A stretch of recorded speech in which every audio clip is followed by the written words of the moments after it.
bon après-midi tout le monde. Good afternoon to you all. I'm Nicolas Barré. I'm the editor-in-chief of Les Echos, which is a French newspaper. For those of you who don't know Les Echos, and it's in French, of course. I have a small note that I need to explain to you, but I think you're familiar with the procedure.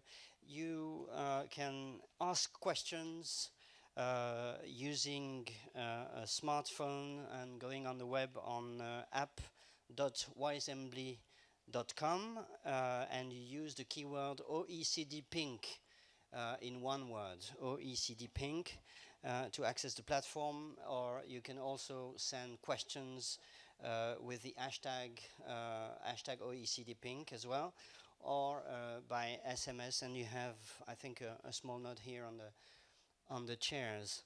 So feel free to ask questions this way or directly by raising your hand, and I will be happy to answer your questions and take your comments. But first, on this major topic of the new production revolution, I would like to leave the floor to our OECD expert, Mr. Wyckoff. The floor is yours.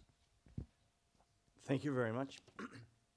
Excuse me. Yes, my job is to set the scene. I'm supposed to go through an incredibly complex topic in 8 minutes. It may slide to 9. What I'm going to talk to you about really draws on 2 bodies of work here at the OECD. One is called the Data-Driven Innovation. This is a report that will soon be released. And the second is work we're just starting called the Next Production Revolution. It's underway and scheduled for 2016, so this panel is very timely. Let me quickly just go to the heart of the matter. A confluence of technologies ranging from very sophisticated robotics, like we haven't seen before, to 3D printing, which actually allows very complex printing of different products really anywhere, to what we call the internet, the industrial internet. You put sensors everywhere in your factory. It throws off torrents of data that you then use to process to a level of efficiency and productivity that we haven't seen. And last but not least, brand new materials coming from the world of biotechnology and nanotechnology. Now, maybe none of these by themselves are really revolutionary, but combined and how they interrelate, we think it's on the cusp of something very important for how things are produced. A common attribute of all these technologies is they produce and feed off of data, lots and lots of data. On the left, you can see the cost of storing data has plummeted, particularly since 2009. This is the unsung hero. We always talk about Moore's Law, but I think this is very important as well. On the right, you can see that the volume of data stored has soared as well. Again, since 2009, and trust me, you have not seen anything yet. This is just beginning. All of you probably have a smartphone. All of you are generating data at this moment. All that data is being collected. We're just about to go into widespread Internet of Things. Many of you have a fitness band already. That's part of it. But it's going to go to every device. And all of these will throw off a lot of data. Now, data is one thing, but it's really the algorithms that process this data and begin to make decisions and extract knowledge from it that is most useful and interesting. We have driverless cars pretty much ready to go. And in fact, a lot of trades in most stock markets now are automated. These high-frequency trades are done on the basis of data and algorithms. And these will fundamentally change the nature of production. When you look at things like the shaver, which is a Philips product, and is now made in their factory in Drachten, Netherlands, almost fully roboticized. 125 different robotic installations, leading to about as tenth as many people working here as the same plant in China that makes the same product, leading some to believe that the next production revolution may induce what we call reshoring or onshoring. Even traditionally blue-collar I'm sorry, they're the robots in Drockton. Even traditionally blue-collar industries like the automotive sector are becoming more knowledge-intensive. About 40% of developing a car now is spent on electronics and software. And GM's hybrid car here, the Chevy Volt, contains 10 million lines of software code. So this is very much a different car and a different product than one we saw just 10 or 15 years ago. Combined with this, the internet provides instant global reach.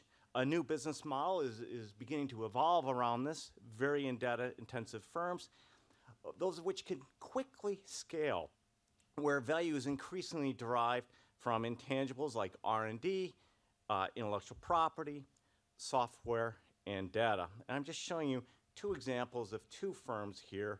I could have picked many others. I don't mean to pick on US firms, but that have scaled globally, but actually they scaled without mass. There isn't many employees, there aren't many buildings, there are not many structures. In fact, most of what's going on here are intangible assets such as R&D, intellectual property, and data. Now, this is very recent work that's just about to be released in the beginning of July, coming out of the OECD.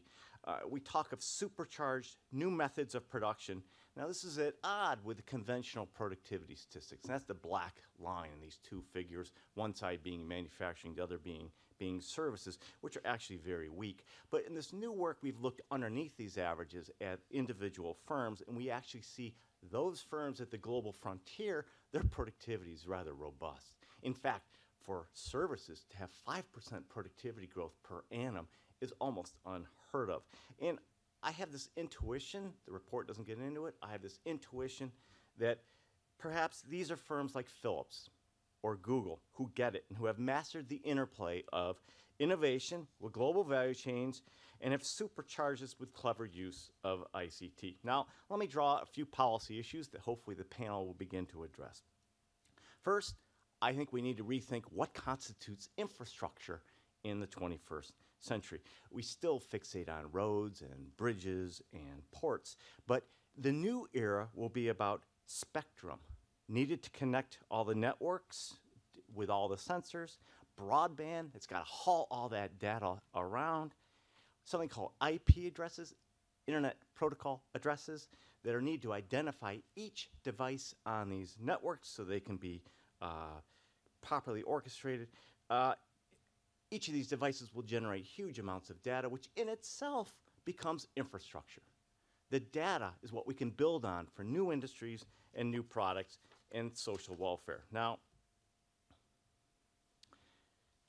I want to take a second here, because I think this begins to come to the heart of the problem.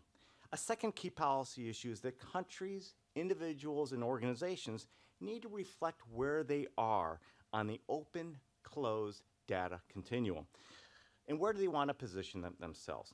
On the left, you have a position that is closed, which has some benefits. These are shown in the red circles here. On the right is more open, which has benefits as well. The question is, for these different organizations, countries, and individuals, where will you position yourself and how will you strike the right balance? Another issue that we're looking at is we know since 1995 to 2005, the nature and direction and source of trade has changed dramatically. Will these new production technologies cause another shift to happen, and in what direction might it go? A third policy issue is, as a shift occurs, what are the implications for people, workers, students, and consumers?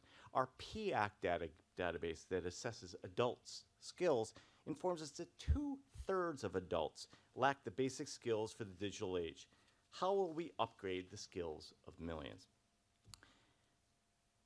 Moving on from this, the skill gap is at odds with work recently done by Levy and Murnane that showed the changing nature of work where premium is placed on solving unstructured problems and working with new information. Now, the next production revolution is only going to accentuate this, and the question is, are our institutions ready for this change? Let me end with where will the new jobs come from? In the 1990s, and here I'm just using US data, the big three in the US were emblematic of that economy, and we're a huge employer. You can see 1.2 million employees. Today, it's the tech sector that leads the economy, but the top three in the US, while highly valued, much more than the autos, only employ about 1/10 as many as the auto sector. Even if we prepare for this future of work, will there be enough jobs to go around? And if not, how does society and policy adapt? And with that, I call your attention to the report that will be coming out later. Thank you very much.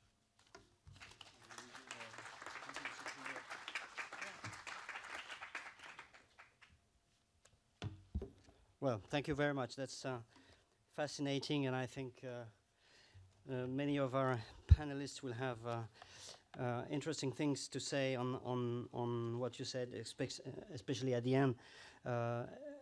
One of the big issues that you mentioned, and that is, I think, extremely interesting, is the figures on productivity and what it and the impact it has. We have seen in your figures that productivity growth has been is slowing down on average, although you have a high growth of productivity in some sectors and some firms. But in general, on average, productivity growth is slowing down. And that leads to questions on how powerful is this new industrial or production revolution? Is it as powerful as the industrial revolutions that we've seen in the past?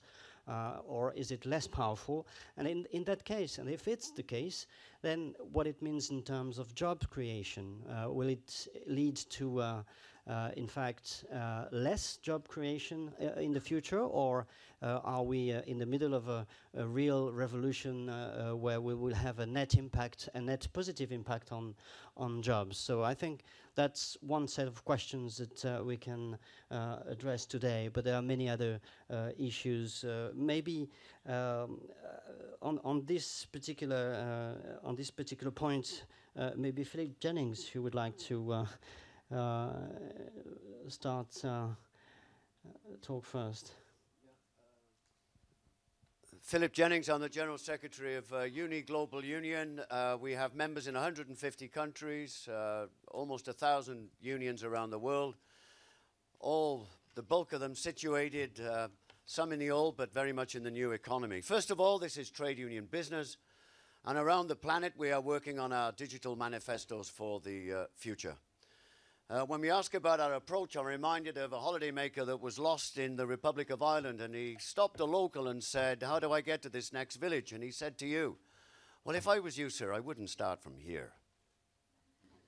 And I think you get what I mean. We already have a labor market in dire straits. Make no mistake.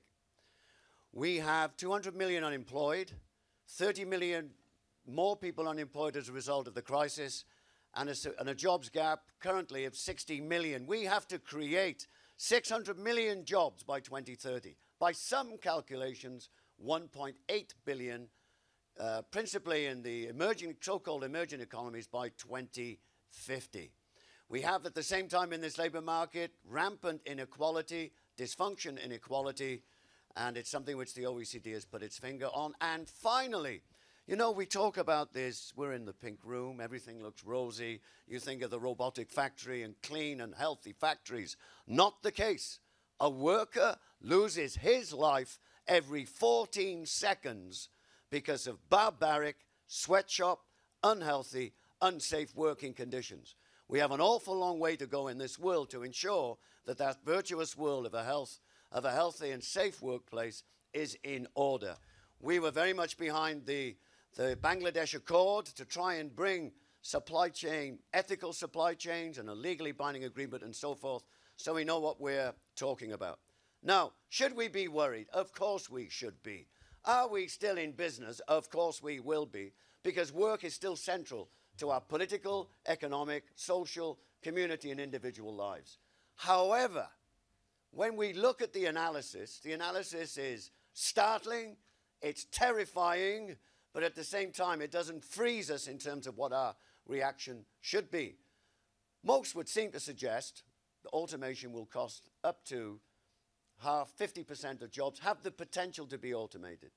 In the US, Frey and Osborne said 47%. In the European Union, they said 54%. And then we asked them the question, or they asked the question themselves, well, where are these new jobs? And their figure was, well, we can see 0.6% job growth in the new job market areas. So half vulnerable, but employment growth extremely marginal. So we as a community, as a society, have got our hands full. Therefore, I think we have to create some excitement about climate change, digital refit, and a digital agenda for energy, communication, transport, and production.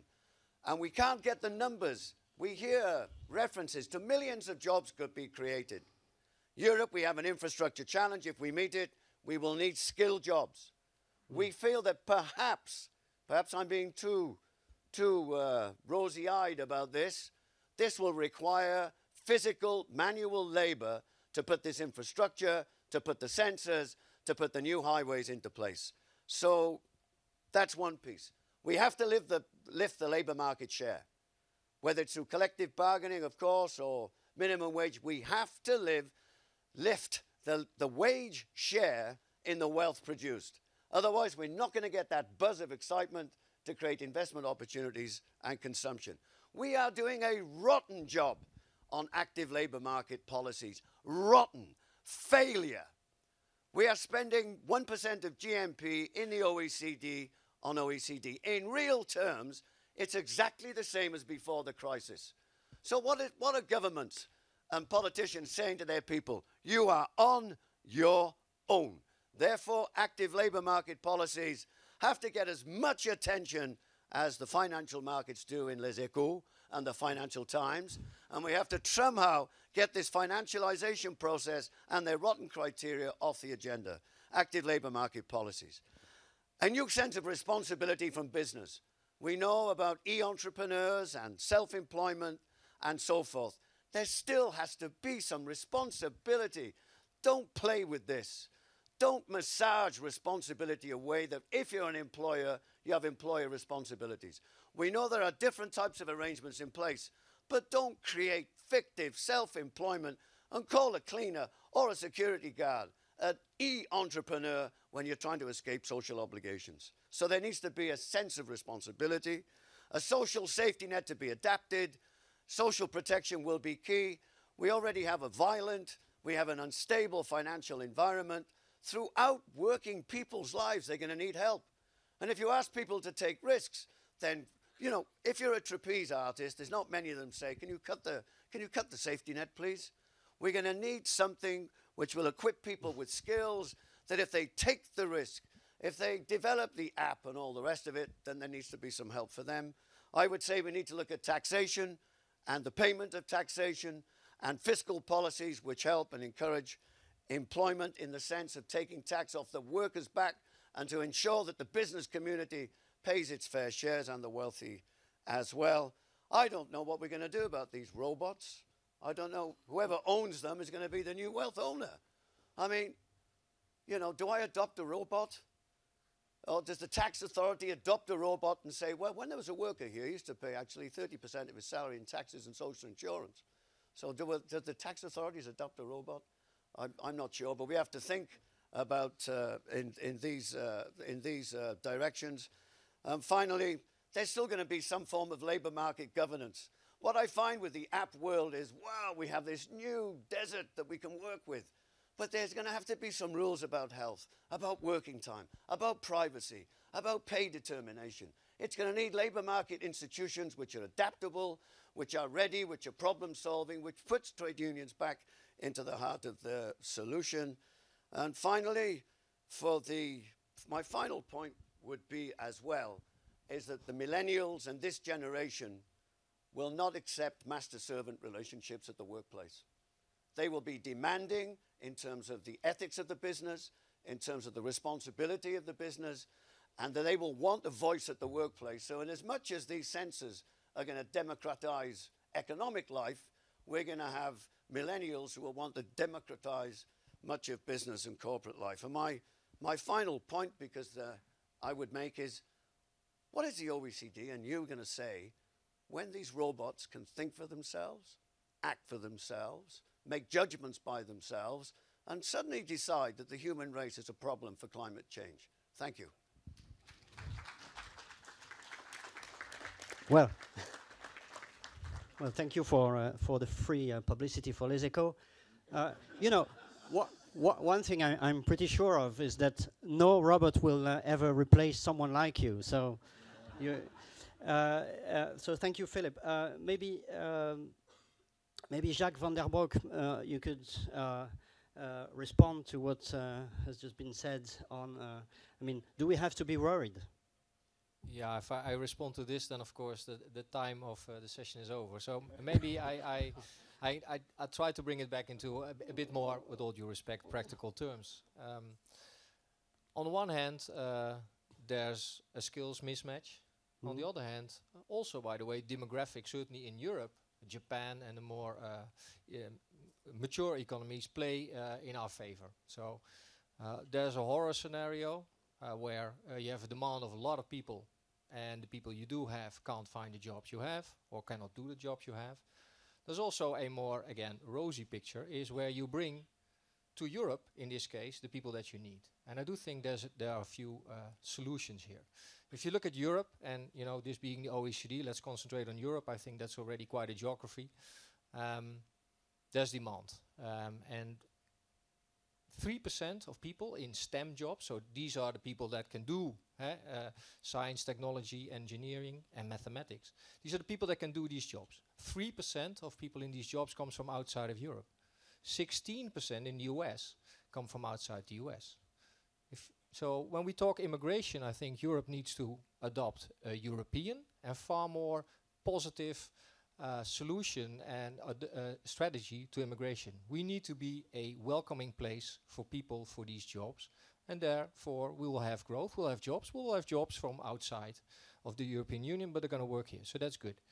The other one is that there's the mismatch in Europe today, and there I think you have government, you have education system, you have companies, they all in a way run their own program. I think we should at least embrace this trend. We cannot prevent it. We need to embrace the trend. We need to sit together. How can we skill and reskill the people towards the jobs? And if you do that timely, then I'm much more optimistic on these trends. Of course, if you read Industrial Revolution, mechanization, we all had these horror stories. Many jobs would disappear, and many jobs have come into place. You will have robot technicians, because someone needs to take care of the robot. You will have robot cleaners. You will have data engineers, right? But we need them. We need them. We need to welcome them. And we also, again, and I totally agree with Mr. Jennings, labor relations will change. And we still, in Europe, we want a social security system. We want people to be protected. So we also need to reconfigure what people working, not having a fixed job with an employer anymore, how they can get access to social security, how we finance that. And again, it's about a common agenda, it's about a forward-looking agenda, and changing the way we look at that today. Thank you. Ms. Biskova, you come from Czech Republic. You're in charge of the public institution which is in charge of R&D in your country. So how do you see this new production revolution going on and the impact on your country? Thank you very much. I have to say that my perspective is national one. That's true,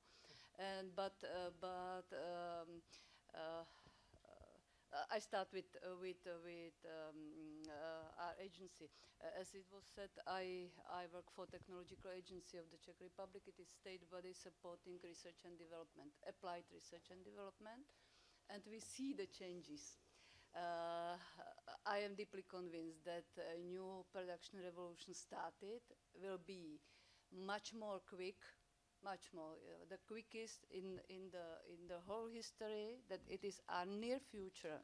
It is not a long future, and that's true that today it is not issue for our discussion.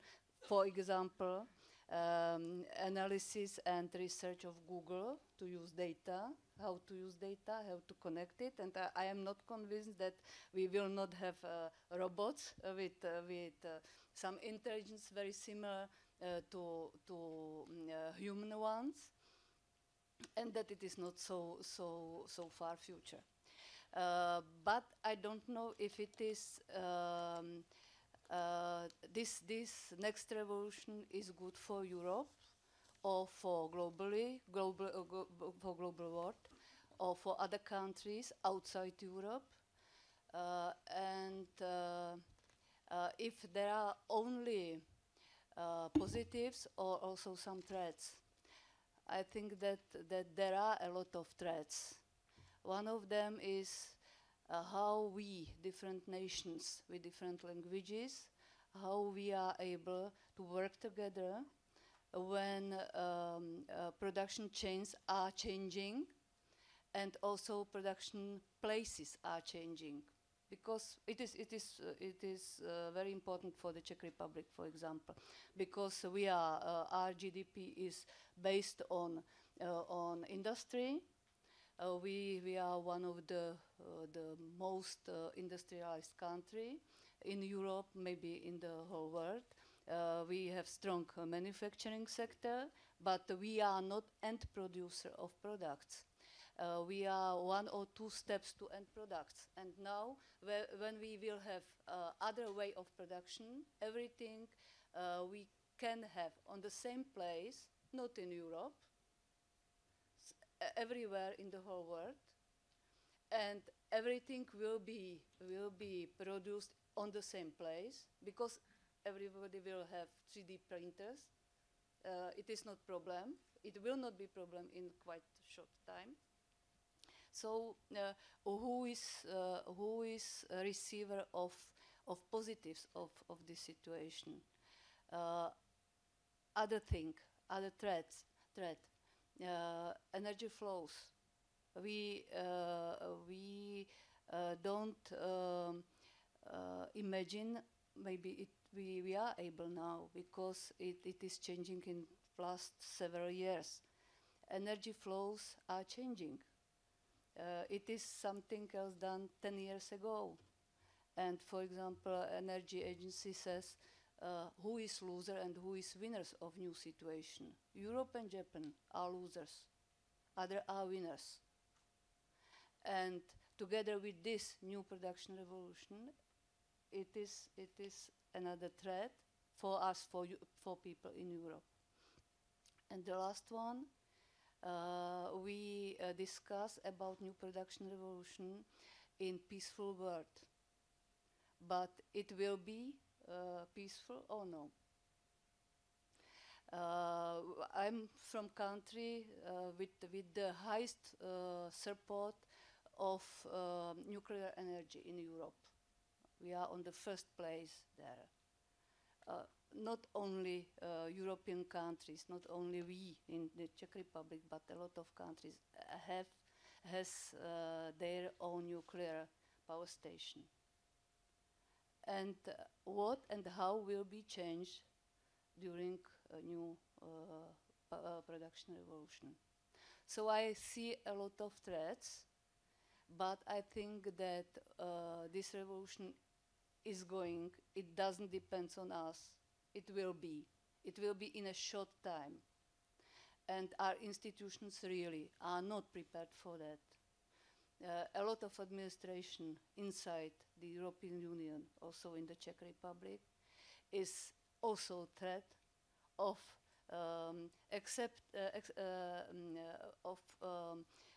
our next benefits from that, because we are too slow in state administration. Also in our support of research and development, we are so slow that world, for example with Google or with others, will change and we will see. It will be interesting, but maybe we will be historic place for Europe, for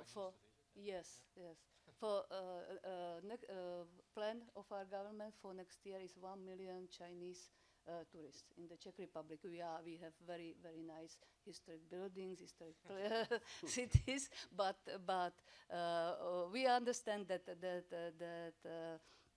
we have big challenges, but it is necessary to react very quickly. And if we will have expensive and no enough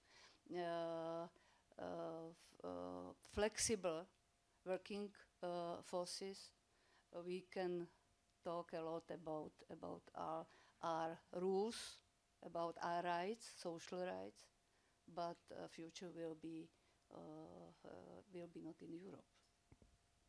Well, thank you. Let's move to the US with you, Professor, because you teach to these all these people who will be at the forefront of this revolution. So how do you see that, and what's your perspective, or maybe reactions to what has been said, especially by Philip? Sure. So, I come from a world where we are immersed in big data, right? So what I mean by that is I see a world where we are making steady and quite rapid progress in terms of having this electronic skin, a skin that's going to be stitched by sensors, actuators, and trillions of devices connected through billions of mobile phones to millions of computers and so on. So fundamentally, I am actually not as maybe pessimistic on the effect of new technologies on jobs creation as maybe some of us in the room. And here's why. So I see a few things that makes me very optimistic about the kind of jobs that are going to be created. So yes, robotics and automation is going to take away hundreds and millions of jobs. But we are seeing, for example, new jobs already being created. So one such example is, data scientists and data engineers, right?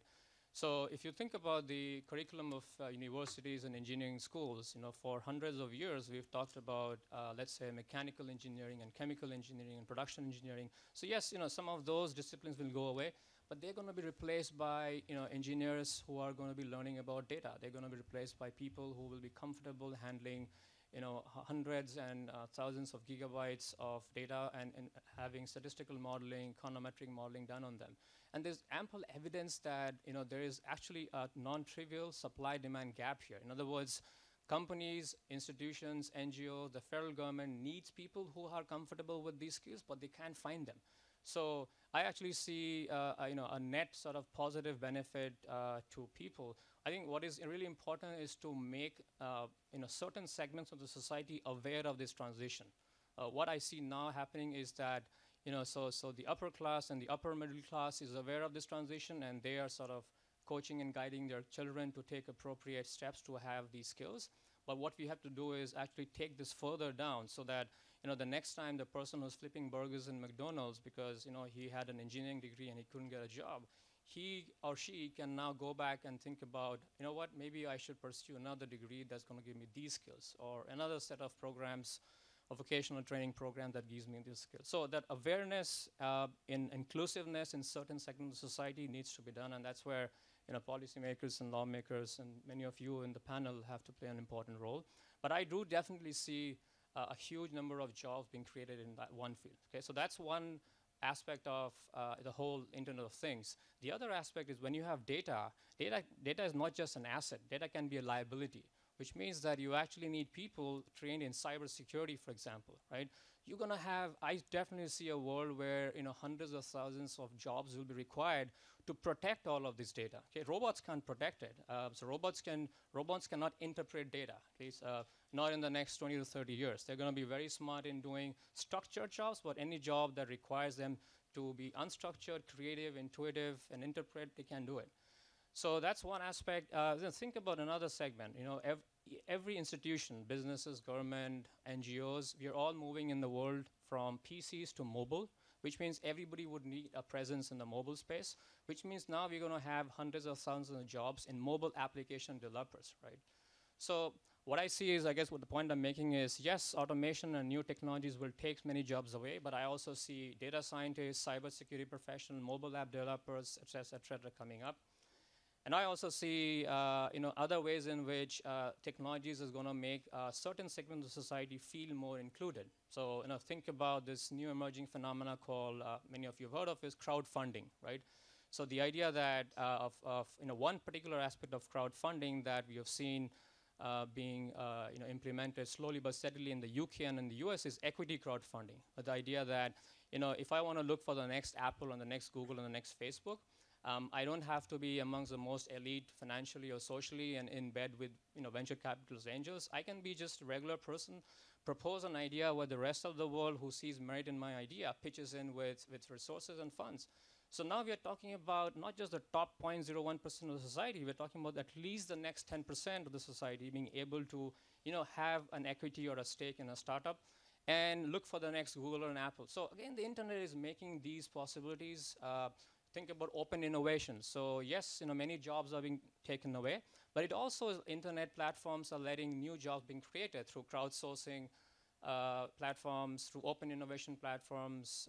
Scientists who maybe used to work 12 hours a day before now can work 8 hours in whatever they're working and spend the remaining 4 hours in solving problems for other companies in which they're acting as freelance agents through the internet. Right? So there's all of this that's happening.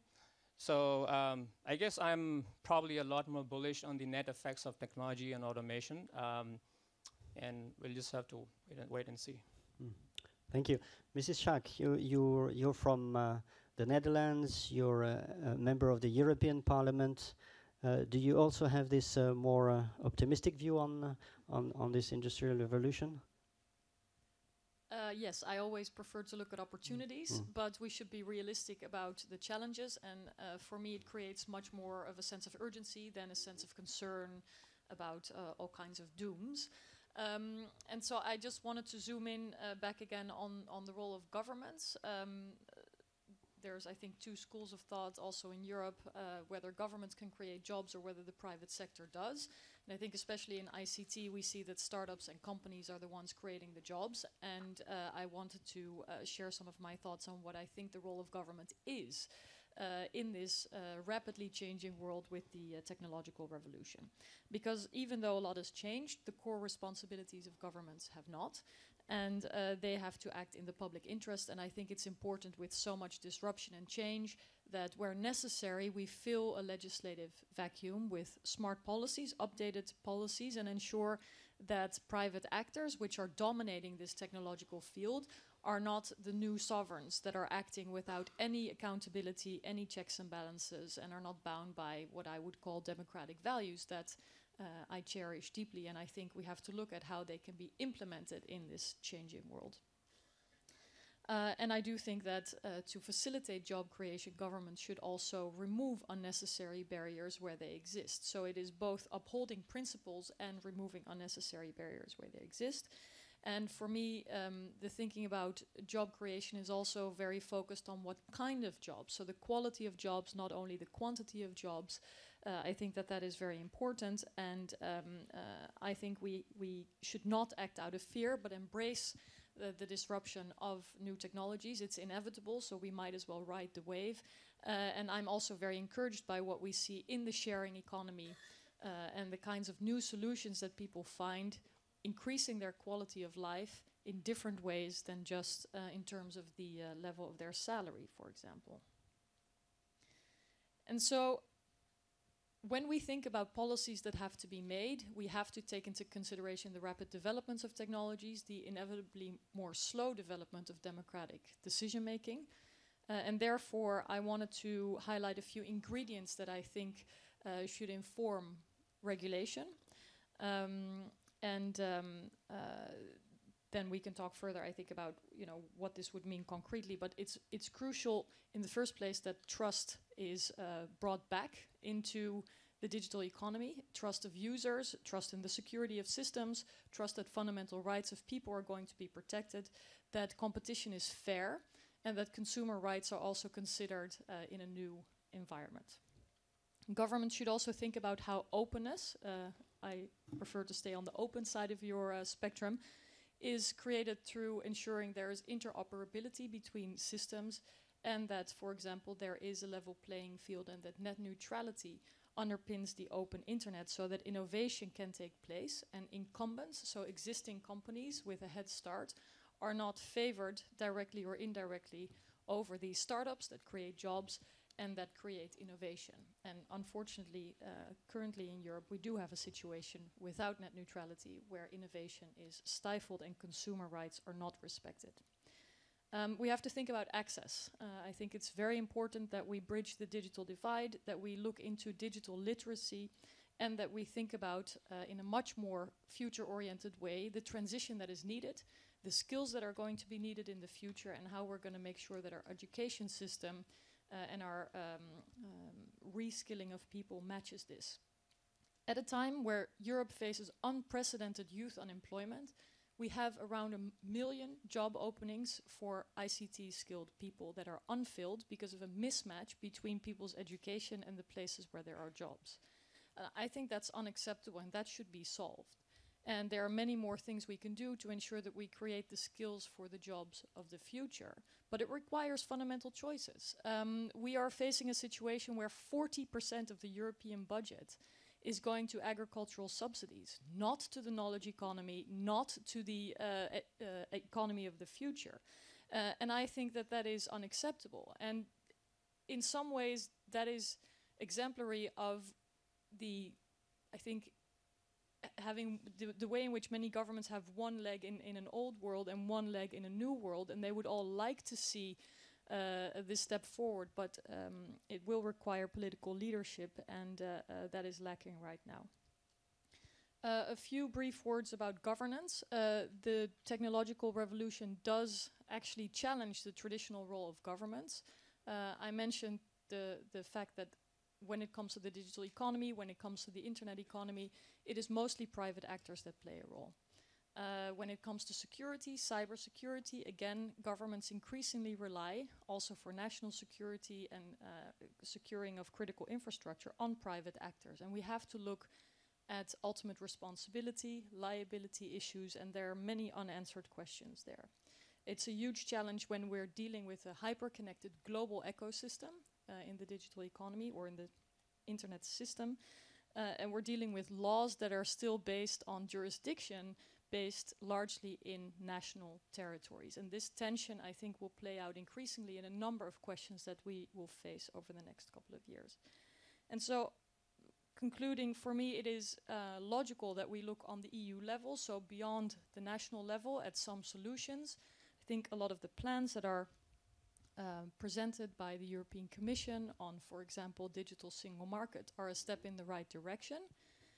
They will remove unnecessary barriers. They will fortify some of the principles that I believe we should cherish in our open societies and open economies.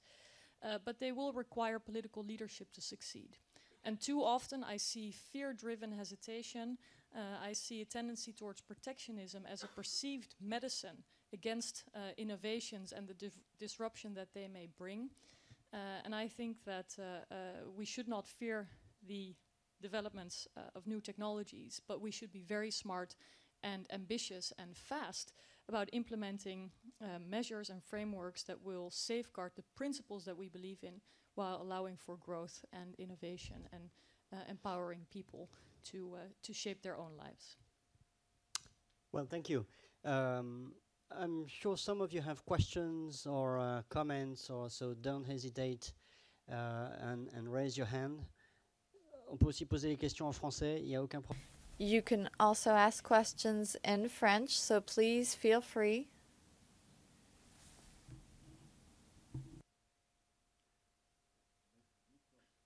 Et il y a des micros. And we have roaming mics. My name, I work here at the OECD at the Directorate for Science, Technology and Innovation. I'm also the coordinator of the Data-Driven Innovation Project. But my question is more on 2 points. One is, I think it was Mr. Jennings that pointed to ownership as being an important question. You raised the question, who should own the robots? And I have actually a question that is related to that. Maybe before that, I just wanted to make the comments that when we talk about robots, we should be aware that we are not only talking about some physical machine sitting in the room, but often it is software that is completely invisible. So obviously ownership over those robots will be governed by copyright, will be governed by patents and so on.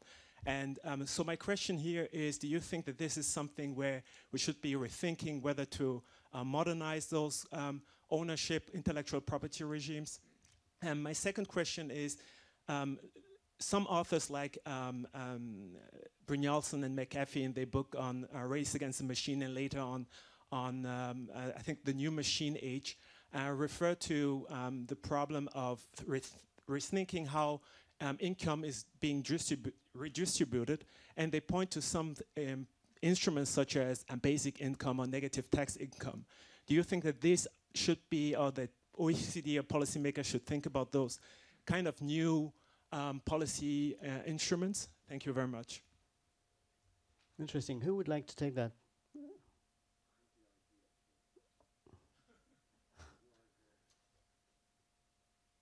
Philip? There was a bit of a rhetorical thing I threw out about who owns the robots and the implications that that brings. And, you know, just put it in this sense. It may not answer your question. The world's workforce will number in the next generation something like 4 billion people. And it's estimated that there will be 25 million robots in place, more or less. So we have to put this into some kind of perspective. And I don't know what the ratio is, one robot per 10,000 workers in communities. But if you have it in, all I'm thinking about is we have based our fiscal policies on those as generating revenue for government to enable other things to be done.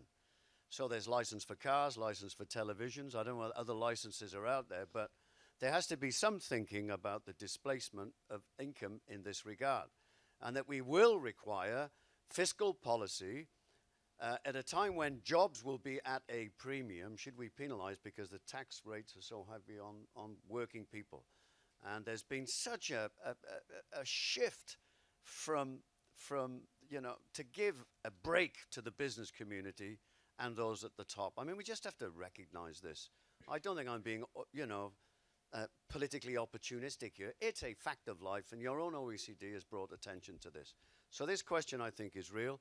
I would put a question also in that sense about values. I mean, I don't know how far off we are from the thinking, acting, self-will robot that can come to decisions itself about the kinds of judgments that we make. What are the values? Who pulls the plug?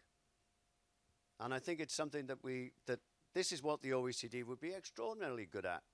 What is the values for the new generation of robots out there who can act with free will, kill with free will, make judgments with free will, if you wish. Now, when it comes to incomes, the OECD themselves have done a brilliant work, consistent message: inequality is bad for our economies, bad for economic health, bad for business, and so forth. And therefore, the Brynjolfsson idea and the McAfee idea is basically saying everyone should be guaranteed some kind of income. And I would say, post-war, we made a commitment to full employment. We should say, still, in the midst of this revolution, we as a government, as a people, are committed to full employment for our people. Now, it may not be in the same distribution over one's working time. It may be a different distribution of working time. There may well be more leisure, but there has to be this commitment. And the point is that we are going to need social pillars in this revolution. Okay. And there's no escaping that. Marietta? Thank you. Well, I think it is clear that there's a lot of thinking going into how to avoid great inequality, and in fact how to ensure that our social welfare system is not going to collapse altogether, but that something will carry over to the next generation. And there's a lot of discussion also in my country about the pros and cons of a basic income. I think it's a different discussion, but I do ask everyone who's interested to think about which government has the money to provide anything close to that ideal. In fact, I think that in Europe, what we risk sometimes is losing appreciation for entrepreneurship, for risk-taking, and for creating an ecosystem where people are encouraged to set up businesses, to innovate, to come up with new ideas. And this has to do with access to talent, also bringing talent from outside of the EU into our union.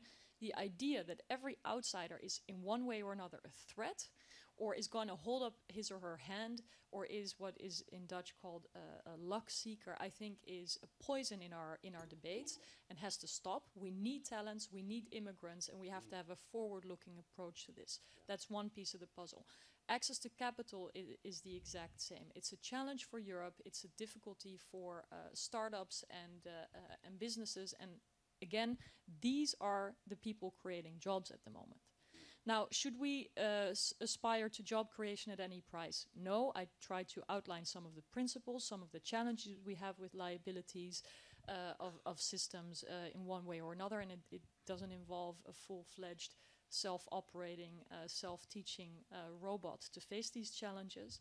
I think it's important that we have an evidence and knowledge-based discussion about this and try not to base ourselves too much on either utopian views or fears of Armageddon as a result of technological revolution. That's among us, whether we like it or not. Okay, Anindya and then Ruth. So just to sort of piggyback on both of your comments and going back to your question, you asked like who owns robots, right? So that's a great question. I also think an even more interesting question is who owns the data that comes out of it, right? So why I say this is I was recently at a panel where we had a mix of folks from business, policymakers, federal institutions, so on. And we said, let's come up with a hypothesis. So there are ample evidence that lots of companies and institutions, they are basically making money by monetizing the data that we are creating, right? So whether it's Uber or Google or Apple or Facebook, right? So why can't we imagine a world where there is actually some sort of an implicit revenue sharing between consumers and companies based on the monetization of the data, right? So if we can make that happen, I can imagine a world where this sort of widespread income inequality can start making, we can making strides towards addressing that. Because the content that's being generated is not just by the upper class or the upper class. Even the middle class, lower middle class, anybody with access to a device generates content. So if in a world of revenue sharing, we can envisage that, look, even the middle class, lower middle class, and the really excluded portion of society can benefit from that revenue sharing model. So what's stopping these big businesses from doing so, right? So that's a hypothesis that I think is well worth thinking about.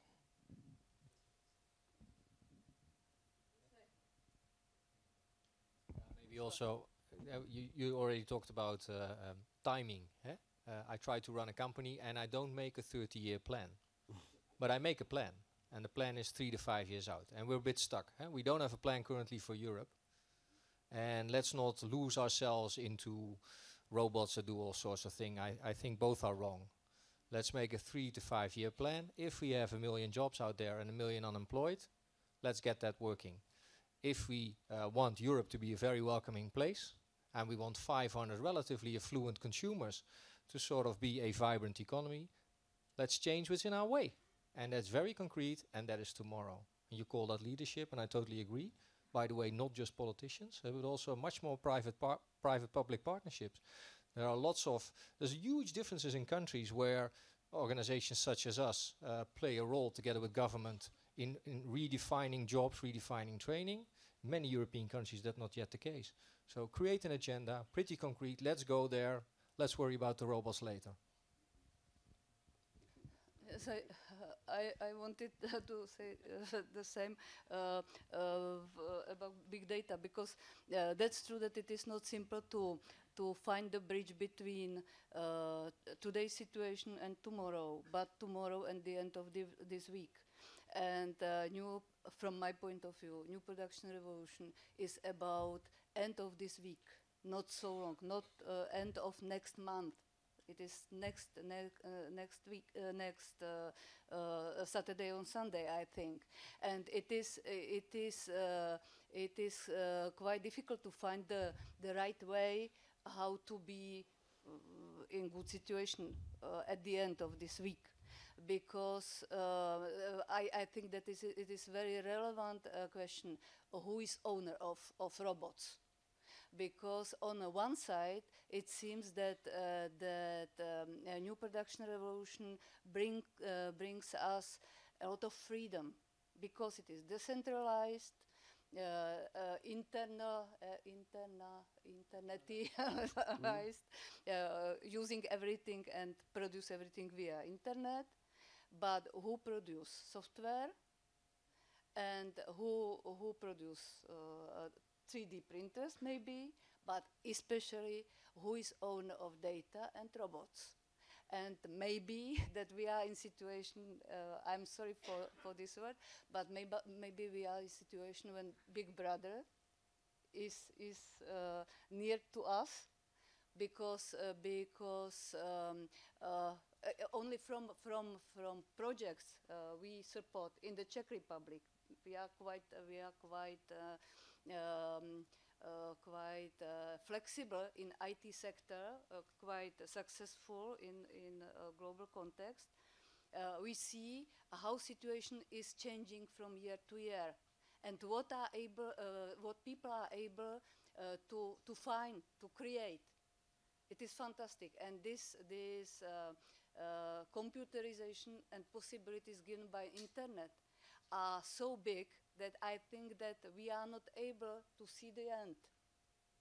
And so, on one side, it is decentralized, it is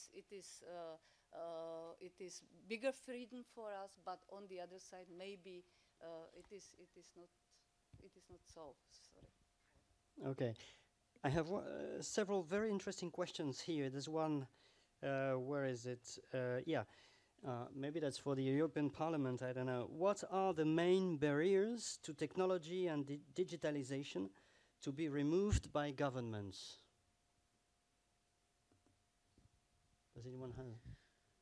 Well, if you look at the current single market in Europe, I'm not talking only about the digital single market, but we still see that there are still a lot of difference between the countries. We have on a number of areas 28 different systems on intellectual property rights management. For example, a company like Spotify, which has behind it the entire music industry, a lot of capital, a lot of lawyers, rolled out in the Netherlands 4 years before it did in Germany, because it is so complicated to buy all the needed rights to roll out a streaming service like Spotify.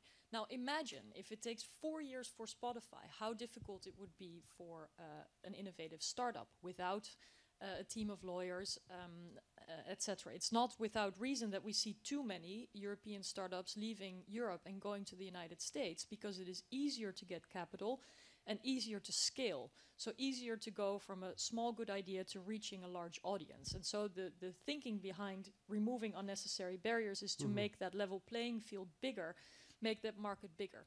And barriers that have to remove are both in terms of safeguarding free competition by ensuring net neutrality, or removing excessive roaming costs that make it expensive to travel, even if we've agreed that we have a free flow of people and services and goods. So we're not delivering that promise by the fact that there's too many differences at the moment. We want to have a clear and updated data protection regulation. We need to have arrangements for micropayments, for parcel delivery. And I think it's another interesting example where there was a huge fear on the part of postal companies that email would make their business disappear. And look at where they are now with the parcel delivery as a result of web shops. It's a whole new world, except people would like and should be able to order something in Italy from Norway and get it, or from Sweden, and get it delivered in good quality with consumer protection that is the same across the European Union. At this moment in time, even though this sounds like ABC, it is not arranged for yet. And so these are the kinds of measures that we should take in the digital single market. The plans are on the table. I think it's fairly obvious what has to happen. What we need now is political leadership. We are working currently on the telecom single market, and also business leadership, of course, civil society leadership, leadership in general, ambition. And what I think Europe faces is that we often have, I think in English it's called the disadvantage of a head start, or you lag behind because you were once making progress. You have a lot of incumbents. You have a lot of investments that are still being paid off. Whereas in markets where there is no incumbents and no history, gatekeepers, no big players, you can see huge leaps forward into innovation. And I still think that in the EU there's too much hesitation in terms of where we want to go. And I would like to see a more ambitious, forward-looking agenda where real steps are taken fast so that we can catch up with the rest of the world. We're too inward focused, looking at how difficult it is to make change in our own societies, what the differences are between our neighbor member state and our own, whereas the developments in Asia are very rapid. We have to be aware of the global competition we face as well. Yes. Yeah. It would be very helpful in this regard if the European Union could get off the austerity kick. Now, you didn't mention austerity, but we've now into the 6th or 7th year of economic austerity, okay? Yeah, sure, but And that's therefore another debate. Yeah, no, it's not another debate, because it sets a mindset for investment, and it sets a mindset for innovation, and it's turning people away. And therefore, I think this approach to economic austerity has to change, and there should be a forward-looking agenda for energy, big data, the digital world, and energy, and the refit of Europe towards renewables. Now, that sounds like a promising area for job development and job growth. Yeah, certainly. The lady in the front, and then the gentleman here. Hello? Yes. Sorry, I'm from the Mexican delegation to the OECD. So the question would be, how would you think the future of smart cities applies to this question? There's been a new internationally defined definition, such as a smart, sustainable cities. So I believe that speaking in other scales, it would be an important topic for this discussion. So smart cities, maybe we take the other question as well. Sir. Thank you. Also from Mexico. I was struck by your comment in terms of saying that the future might not be peaceful. What do you mean by that? And the second thing is, I don't think you have addressed the issue of how will the next production revolution will be attractive for the tens of trillions of capital, which Secretary General Gurria mentioned this morning, sitting idle in hedge funds and in all sorts of different banks. We are not tackling that, and we need to, because that's the future of investment. And the next industrial revolution will not do that, or perhaps will it do? That's my question. Thank you. Thank you. That's a great question. Yes. Is it okay if I start with this question? It's somewhat related to smart cities, but so, one example comes to my mind, which I think is relevant about how can we put better use of the capital that exists out there in the financial market, so towards a larger societal cause. So let me take an example of, let's say, in alleviation of poverty, okay? And related to that is sort of reducing shortage, reducing food wastage, right? So one of the very interesting advances that we are seeing in the world of the Internet of Things is the ability for companies to install, sensors in packages that deliver fruits and vegetables from the farms directly to the retail stores, and to minimize wastage that happens because of sort of staleness. So the fact that they're not able to optimize the right trucking routes, and they end up taking more time to deliver the products, which gets wasted, and something like 30 to 40% of the food is wasted. Take that into consideration, a similar number of people around the world are probably not having enough food, especially nutritious food. So there are companies who are trying to basically minimize the inefficiencies in the process and make sure that we don't end up wasting 30 to 40% of the food. Now, to invest in the infrastructure, the Internet of Things and the entire food supply chain is going to require, I don't know about trillions, but at least billions of dollars. So that's an example that comes to my mind where businesses and governments can play a role together to sort of solve this problem, not just to make money, but also to solve a societal problem. Maybe to austerity and smart cities, they are in a way a symptom of not a forward-looking agenda. So if you see how a city buys stuff, they've got a bookkeeping which is a cash bookkeeping, so they don't have a business case bookkeeping. That's why Philips changed their business model. You will now buy the light, and they will install the infrastructure. I think It's not about austerity or not austerity. It's where do we invest, and those are business cases, and they will be paid back by less unemployed people, by being ready for the future. So I do think, and of course there's the idealism, and rightly so, about being green and preserving society. That's also true. But I also think it's a better business case than buying all old stuff or not changing anything and just putting in old light bulbs for the next year. It's about guts. It's about towing the line and looking forward. I was going to jump in here if I can. Just on the smart city, and I want to look at it on both sides of the coin, 'cause I think it's a great question. The first is, I was reading something just the other day that says basically cities that have been successful in attracting the highly skilled actually are these smart cities. They're wired cities. They've got good broadband. They've got good access. That's what draws in the people. And that's why some cities have had success pulling out of what were kind of doldrums, and while others are struggling more. And on the other hand, it's part of the green equation, isn't it? I mean, I think we've got to pile into the cities. It's a much more efficient way of living in terms of energy use. But then when you do that, you get some economies of scale of being able to wire it. This is part of the reason why Korea is one of the most wired countries in the OECD, is because they live more in apartment buildings than Australia, where it's a very wide expanse, and the broadband statistics don't look as large because they've got a huge geographic area.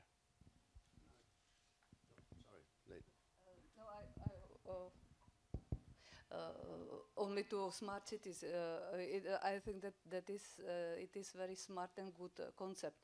It is something else for big cities, for big agglomeration, and something else for small villages. For example, we now in the Czech Republic we prepare some methodology for smart cities, smart villages, and smart regions, because we have a lot of a lot of small villages. So it is not concept for us. It seems not to be, but it is. And I think, as it was said, everything is true also in our context. And we hope that this concept will be fruitful also for us. As I said, we prepared also some concept of smart regions. Maybe it is sometimes or somewhere it is better. And the other thing, it was said why it is if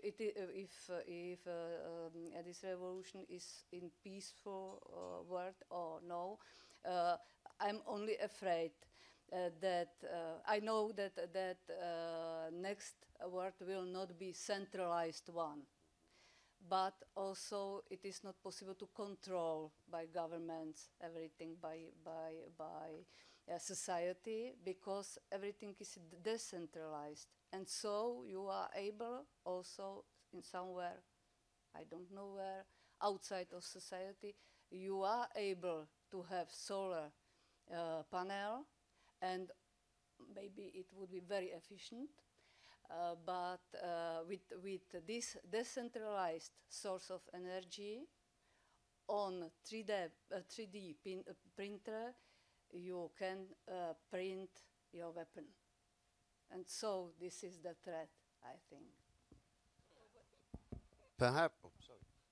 No, just a quick follow-on to that. I mean, I would much rather have solar panels giving us energy than us depending on our eastern neighbors, where I think most of our real threat for conflict is coming from right now. So let's try to look for solutions, and also realize our interdependence and the stake we all have in trying to mitigate conflict. Perhaps the hedge funds, the private equity funds, the city traders and the Wall Street dealers should also be thinking about changing their investment policies, quite frankly, the most of which is driven by short-term and tax evasive. We need massive public sector infrastructure investment. This will not pay dividends within 1 day, within 1 hour, within the next minute, which a lot of electronic funding trading is programmed to do. Therefore, we need some new thinking in the world of finance with respect to taking a longer-term perspective, not the quick in and out that we see in private equity involvement. Quantitative easing, if anything, will fuel that world and take people's minds off the long term. So perhaps there should be an appeal made to the world of investment to change its time frames and not always go for the fast buck, because it's not helping the rest of us. Smart cities, I think, is potentially a has got plenty of job potential in it, where the population of the planet is growing, people are gravitating to the cities, they are the potential people rich, therefore job rich. But I think at the end of the day, we need to capture the possibilities that we got this year with the climate change talks and sustainable development goals. The climate change talks give us everybody an opportunity to kind of reset the business plan, reset the investment plan, and to adapt this planet's economy as interlinked with this electronic skin, this data-driven skin, to try to rethink the model, which can at the same time save the planet. What we say on the labor movement, there are no jobs on a dead planet, for God's sake. And that's what we say. So therefore, is it possible to make this shift, this transformation of linking investment to an idea of sustainability, to have an energy which is energy sustainable, to put that electronic skill in place, which could potentially take millions of hours of workers' efforts? There's been a question asked here, how does a blue-collar worker become a data scientist? You know, and you have to answer that one. Now, the thing is, but there's, you know, but the question is, but perhaps if you have to put these sensors in a city, there's a job for electricians, it's a job for construction workers. There are possibilities there. And, but at the end of the day, if we're still playing by the games of Wall Street, I'm sorry, it ain't gonna work. Thank you. Sorry, you wanted to other questions, maybe, or comments, or yes, sir. And yeah. Yes, over there. Marcus Morel with Arab. I'd like to hear what the panel think about the role that the circular economy will play in the new production revolution, where all things produced are designed for disassembly and reuse. Maybe you can ask your question now.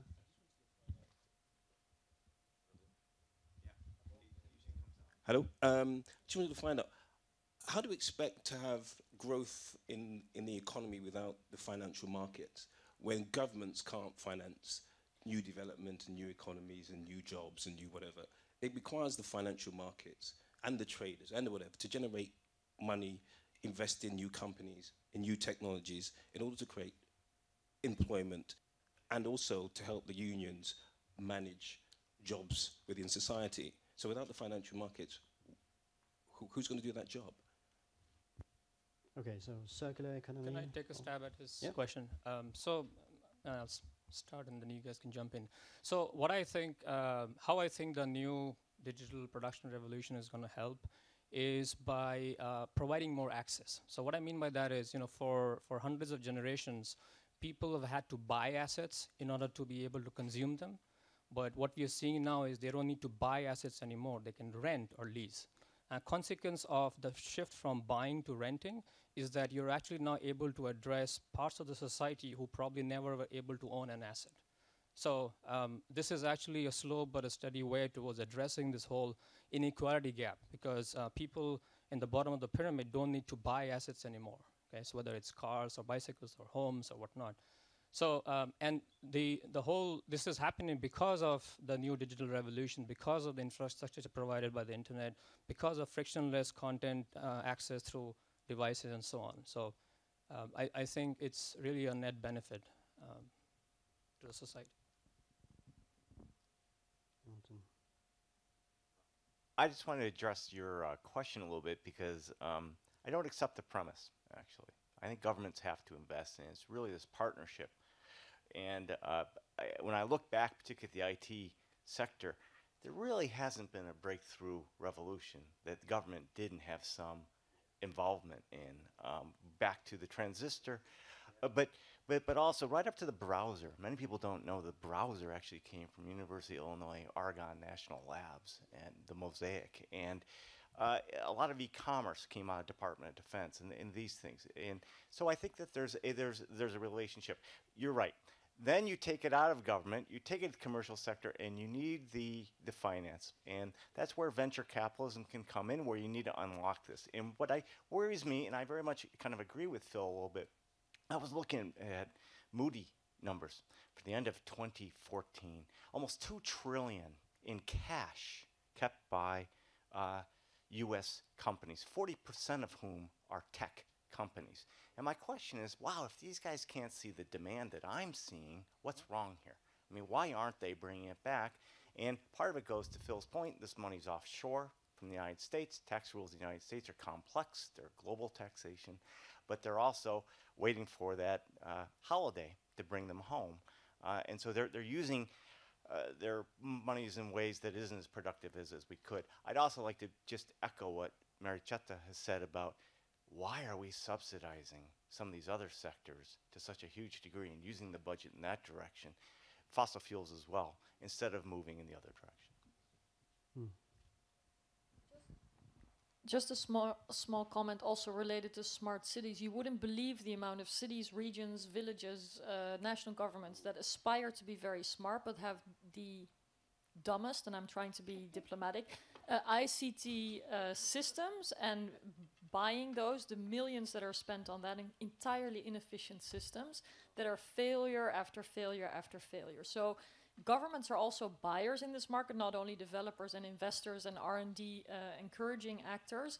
And I think it would help the public good a great deal if there would be sort of a revolution in the way governments use ICT, not only by staying with companies that lock them in for years to come, but also using open data to innovate governance itself. So governments can and should play a role in paving the way, but they do need more forward-looking strategies and programs, and sometimes longer-term programs. And we were discussing over lunch how there's a tension between the need to make long-term plans and the short-term political reward that is sometimes really stifling some of the developments that we probably could agree we need at the same time. Other questions? Yes, sir. Hello, my name is Pepijn Bergs. I'm from the Netherlands as well. I was wondering what this means for labor market structure. Because on the one hand, you think you need more flexibility because there's a big change coming along. On the other hand, more flexibility means less incentive for employers to invest in their current employees. And so I'd see less chance for them to make the transition, because when I hear about education, it's usually about, like you said, you know, which kids will get the education, but if it's happening next Saturday, we're going to have to re-educate our current workforce. So I was wondering if you have any thoughts on that. Yeah, well, we do. Well, we talked about changing things, and we also need to change the labor markets. You have the assumption that people are only there's only investment in people if they are on the payroll of the company as such. That's not the case. So currently also we see a lot of training in flexible people, contingent people, freelancers, because they need to be adaptable to work at the company. So if a company knows, yeah, well, it's true. So I'm sorry, you've seen different numbers? Okay. Well, you've seen different numbers. I didn't quote numbers, by the way, so I don't know where they are different.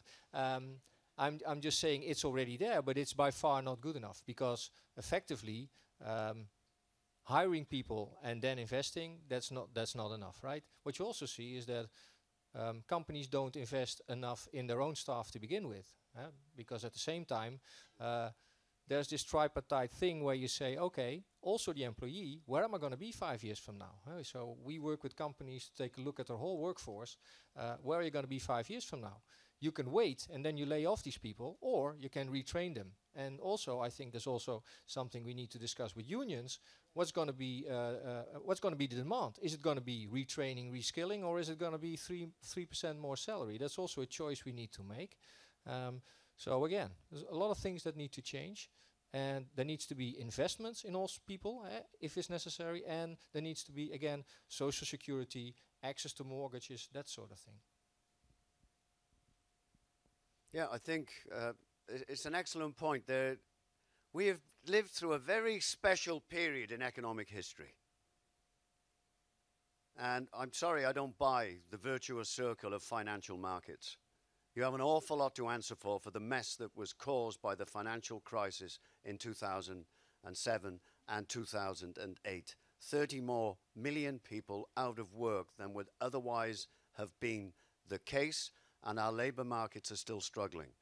At the same time, you have pressures on business to make a rate of return where essentially economic growth is flat. That means you squeeze. You squeeze where you can. You squeeze the salary. You squeeze in social costs. And it's also happened in terms of squeezing the amount that businesses have invested in training their own workforce to equip them for the future. The squeeze then comes in terms of trying to remove responsibility, that you become sort of self-employed, or you shift from a different kind of contract, which is not open-ended, but much more closed. And it's clear we're in a transformation in our labor markets, because we have good relations with Randstad and with that whole community. We have a very good social dialogue to look at what the trends are. And what does this mean? 1 in 4 of the world's workforce only has a standard job. 1 in 4 only. In the 3.2 billion workforce, 1 in 4 has what we would call a standard decent job. That means 3/4 of them are in that kind of, they either go from no contract whatsoever, which is 50%, or they're on short-term freelance arrangements. So there's a massive shift taking place. And therefore, I don't think that particular model is sustainable. We have to try and build some social bridges to equip people with the skills. And I would say to the business community, look, for every tax dollar you put in a tax haven, invest it in your workforce. Talk to the government and say, look, if I'm investing X billion, in my workforce, surely there should be some help for me here. Instead of putting it through the Cayman Islands or some other tax haven. And the OECD's done brilliant work on this. They've officialized the discontent out there. How can we find a way to incentivize business back again to invest in its workforce and to ensure that they have what we call a quality job? Poor quality jobs, poor quality economy. That was a rather rambling response to a simple question. But I mean, it was, this issue touches so many areas. And on the labor side, we see all these challenges coming in how we recruit our own people, how we have a message to them to which they can respond. But it needs business and unions and government to kind of pull together on this stuff, because the transformation in front of us is so enormous. Another question or comment? Yes, sir. And in Andy's presentation, we could kind of see that the next industrial revolution will be the outcome of an interdisciplinary effort, because so many different sectors, technologies, mindsets are coming together. I'm just thinking of one being like the ICT sector, which is really dynamic, coming together with, if you want, the old physical infrastructure heavy domain. So my question is, how, and I assume, what is the role of government in trying to bring those different players, actors, interdisciplinary thinking together? Which is something probably, I would assume, maybe the private sector alone may not be able to do. Yeah.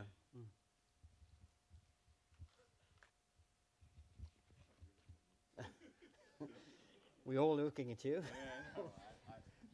Let's see. I mean, I think, or at least I believe that making this process more inclusive, right? So the role of the government is to work with the private sector to make sure that the bottom of the pyramid that has been excluded for all these decades and years is now included.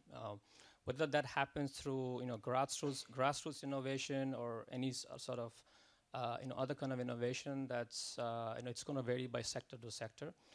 But I mean, I can cite a few examples which make me again optimistic, right? So for years, farmers in Colombia, for example, in South America, didn't have access to the more advanced irrigation pumps, because they needed to provide installment at the time of purchase, a fixed installment. They didn't have access to the money.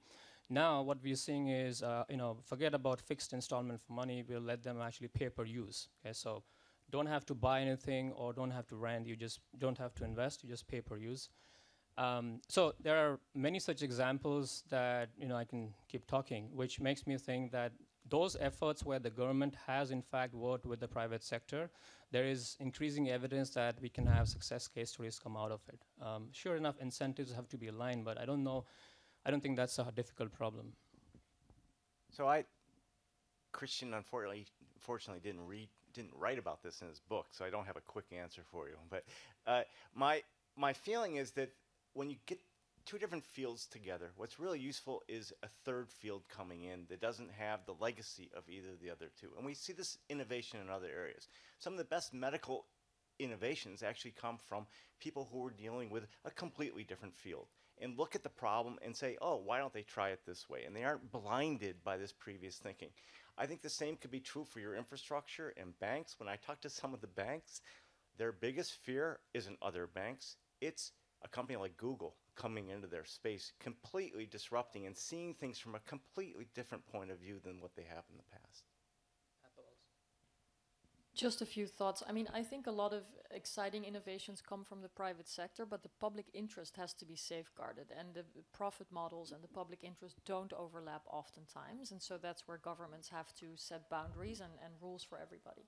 But also, I think the governments have to increasingly facilitate what the market doesn't, which is in part education, is in part research and innovation in terms of science and development in the longer term, is sustainability. So to give the incentives where the market doesn't, but which is clearly in the public interest. Good. I think so that public sector is important also in these discussions. It is also we can see in the Czech Republic that private sector is leading these discussions because it is interesting for them. It is useful for them. So they collect people whom they need. But on the other side, also public sector is important because, for example, for education in structural funds, it is, for example, is given by some regional innovation strategies. But it is one way how to discuss and how to create platform for these discussions. Maybe they are a little not so fast than is necessary. Reality is faster. Maybe I have a last one, a quick one, maybe to you and India. Do you think that the technologies we're talking about, and I'm thinking in particular to 3D printing, will lead to relocation of some industrial production in all the economies? And do you think this will be marginal or will have a real massive impact? How do you see that? So I would say, instead of saying will lead to, I'd say is already leading to. Yeah. So why I say that is because, imagine what a 3D printer is able to do, right? So for generations, we are used to live in a world where we had macro factories, the General Motors and the Fords with hundreds of thousands of workers. Now we know that a lot of the jobs are being replaced by robots. But what 3D printing combined with digital fabrication is letting us do is making it possible for each one of us to become an entrepreneur, right? Sitting at home, I can be an entrepreneur. But it also obviously requires me to hire people, okay? So a lot of the people who were probably displaced before will have some opportunities to come back and participate in this micro-production economy through digital fabrication, 3D printing, and so on. So and that's already beginning to happen. We are seeing so this is not something marginal, it's a real massive change. It's a massive change in the way production is being done. What I don't know and I cannot speculate, or I can only speculate, is what the net economic impact would be. But it's not, I believe this is not a trend. This is a fundamental shift, and it's here to stay because the systems that required us to piggyback on the existing infrastructure are gone. So we have to build a new system, the new infrastructure, and these new technologies are letting us do that. Yeah, Jacques? Just one, a bit more hopeful from a European or a mature market perspective is that in these more, in a way, complex, more automated processes, the cost of labor is far less important. So therefore, you mentioned the Philips shavers. They're actually being produced by My Temps in Drachten in the Netherlands, which is a very expensive country. But it's a relatively complicated product in different cycles in a way. So they need to very quickly shift from R&D to production, and it's close to the market where they sell them. So, it's not the automatic shift towards, in this case, the East. Okay, well, one quick question. We still have 1 minute left, sir. Hello.